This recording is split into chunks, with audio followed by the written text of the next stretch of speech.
Sir, మన college brand వాల్యూని నిలబెట్టడానికి మరియు స్టూడెంట్స్లో డిసిప్లిన్ పెంచడానికి కాలేజ్ ఎలా పనిచేస్తుంది?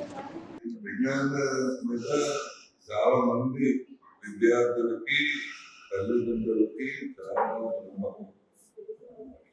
ఎందుకు అని అంటే ఇది 1 సంవత్సరము 2 సంవత్సరాలు 3 సంవత్సరాలే కాదు, ప్రతి సంవత్సరము ఈ college view college Vignan girls college Vizag పెట్టినప్పటి నుంచి ఈ ఫలితాల్లో మొదటి 5-6 స్థానాల్లో ఉండటం ఒకటి, యూనివర్సిటీ స్థాయిలో మొదటి 5-6 స్థానాల్లో ఉండటం ఒకటి.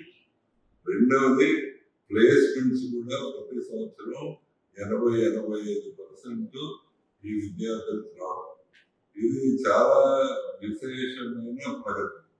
ఎందుకనంటే సాధారణంగా ఆడపిల్లలు కాలేదు కాబట్టి ఆడపిల్లల మీద కొంతమంది తక్కువ ఖర్చు పెడతారు కాబట్టి, సో ఇక్కడ ఆ ఎంసెట్ లో 20,000 30,000 ఆ ర్యాంకులు వచ్చిన వాళ్ళు కూడా చాలా మంది చేస్తారు.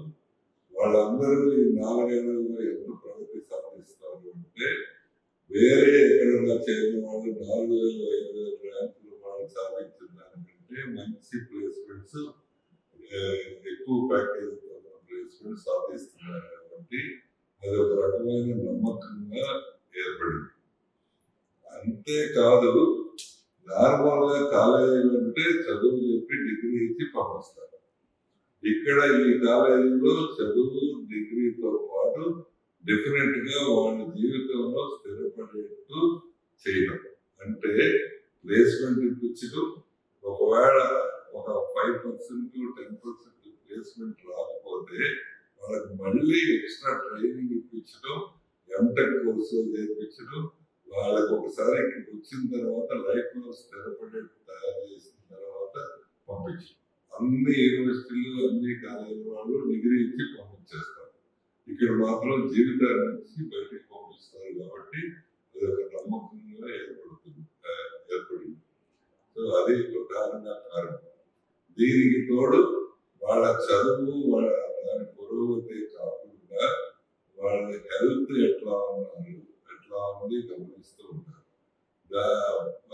తర్వాత ఆడపిల్లలు కాబట్టి వాళ్ళ సైకలాజికల్ డిస్టర్బెన్సెస్ అవి ఉంటే అవి కూడా చేయడానికి కౌన్సిలింగ్ సిస్టమ్ అంటూ కట్టుబందీగా నిర్వహించడం జరుగుతుంది.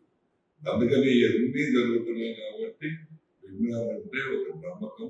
ప్రత్యేకంగా ఈ మహిళా కళాశాల, దువ్వాడ మహిళా కళాశాల అంటే ప్రత్యేకమైన నమ్మకం. ఇన్ని సంవత్సరాల పాటు ఇంత నిరవధికంగా నిరాకారంగా